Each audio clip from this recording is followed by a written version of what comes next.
Hey everybody, it's Dan. So in this video I want to talk to you about why the UK rents are at all-time highs.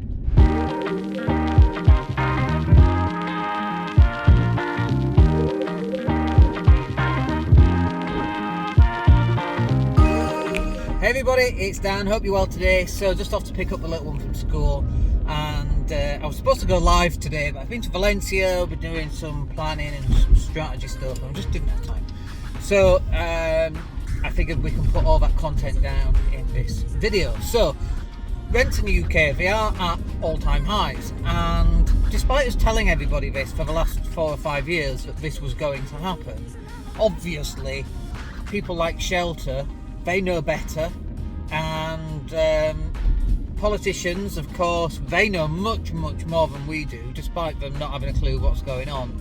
And they all said we were wrong, and here we are 4 or 5 years later, and rents are at all-time highs.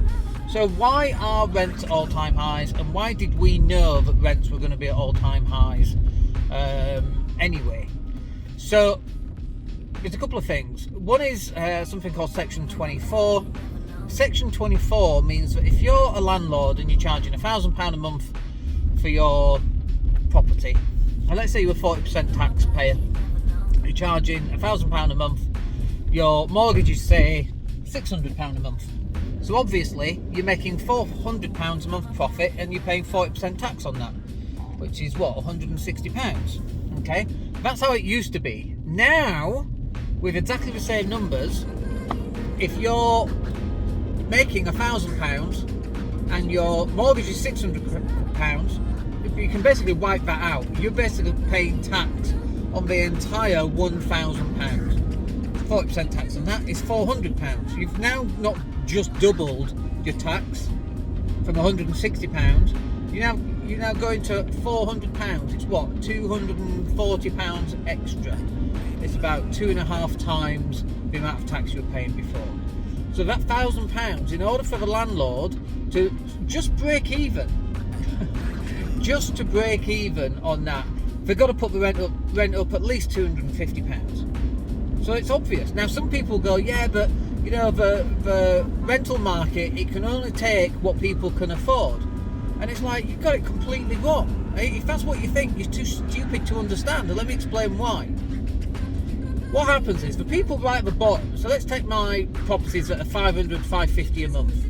If they go up to 650, which they have done, okay, for people that could only afford 550, they have to move out. But there are always people above them, and always people below them, in terms of income. So what happens is that those people who are on 550 a month, they can't afford to live there. They'll have to go and live somewhere else. They'll have to work more hours, get a better job, get a second job, get a third job, whatever it happens to be, in order to stay there. And if they can't afford it, they get evicted. They have to leave, because rents have gone up. The reason why rents have gone up is because taxes have gone up. And it's not even that the landlords are making more money. But look, you try and explain this to stupid people, Shelter. I saw a woman last week on Twitter rattling on about landlords. Let's talk about this now, because this is really relevant.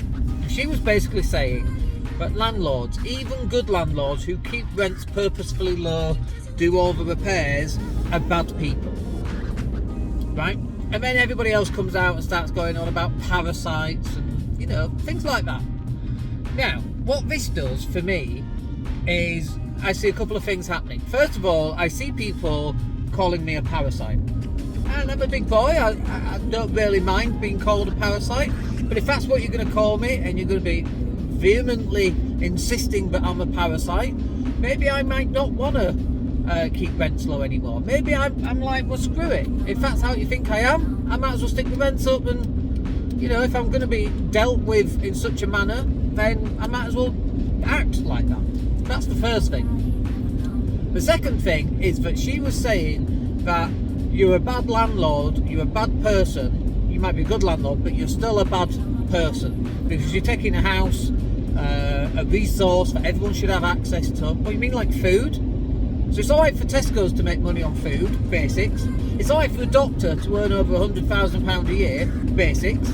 But it's not alright for people to supply good quality housing, because the parasites and the taking advantage of a bad person. So I'm like, okay, well, look, if I'm going to be a bad person, I wasn't going to put rents up. But screw it, frankly. If you're calling me a bad person, if others are calling me parasitical, fine. I don't mind being called that. If that's what you want to do, not my problem. But also, remember, but if that's what you're going to call me, then that's what we'll start acting like. So my rents have gone up. And so it's not just Section 24 that are forcing rents up. You're actually removing the motivation for landlords to keep rents as low as possible. And I actually have kept rents as low as possible for many, many years. We've had one tenant, she's been in 13 years, she's had one rent rise, she moaned like crazy when she got that, and we're going to have to put the rents up again because of a tax situation. And obviously they don't understand that.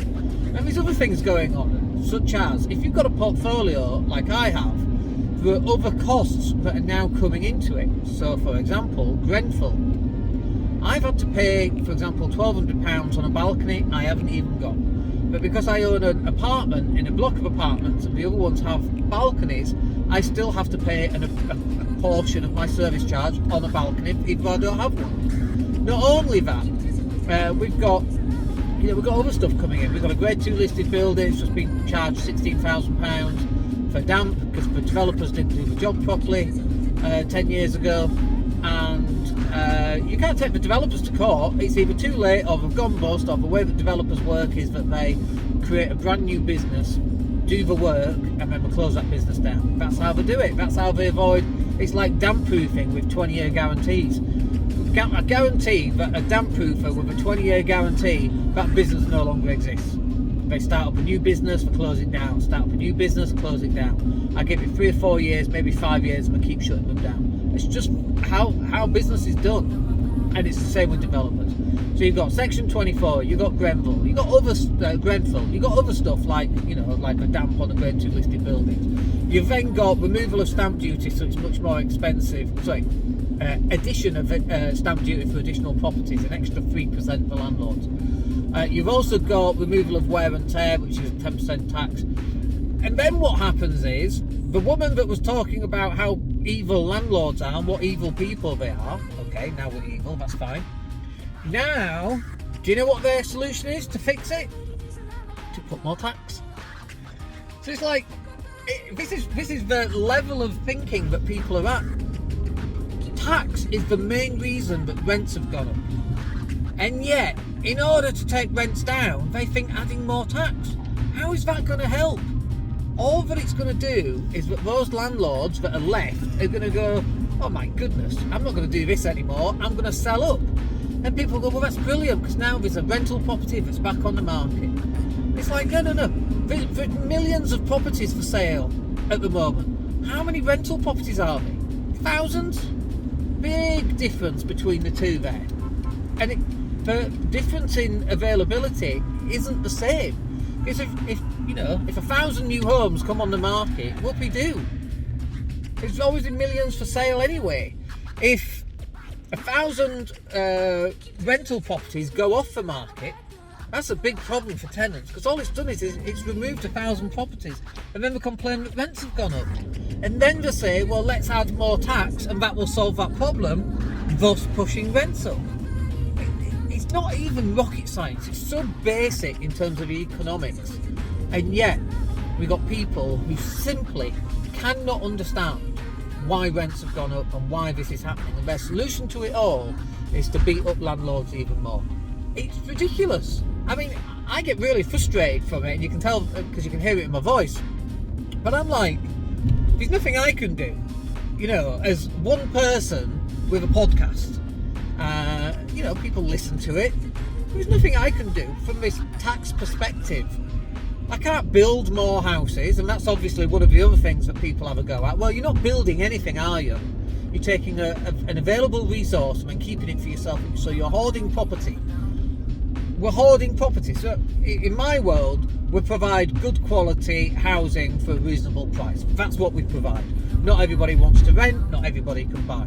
The deposits don't magically appear out of nowhere just because 1,000 new properties have come on the market because landlords have left the business. The deposit, you don't get 10-20% deposits magically because a landlord sold up somewhere in Leeds. And yet they can't seem to grasp these really basic, simple concepts. And you can tell how people think by asking this one question. And the one question is this: if there is an empty property, and if the landlord could do with a £10,000 loan to bring that property into fruition, then it should be a guaranteed loan, but it should be rented back to the council, and the council can manage it to pay off the loan, right? You know, so 20% of the rent goes towards it. So that loan should be tax-free. Not tax-free, it should be interest-free. You ask somebody that, and their head will explode. How disgusting, giving landlords tax-free loans. And it's like, but do you not want them to spend the money on the house and get the house back into rental and bring the 100,000 empty properties back into fruition? Yeah, but you don't want to give the landlord help to do that. No. Well, it's catch-22. You can't have it both ways. You either do it one way or you don't do it at all. And here we are. We have to deal with people that just vehemently hate landlords. And, you know, like I say, it makes no difference to me. I'm going to get paid my rent regardless. The rents are going to go up regardless. I'm going to be paying down my mortgages regardless. But right now, we want to help people as much as we can, and our hands are tied because taxes are going up.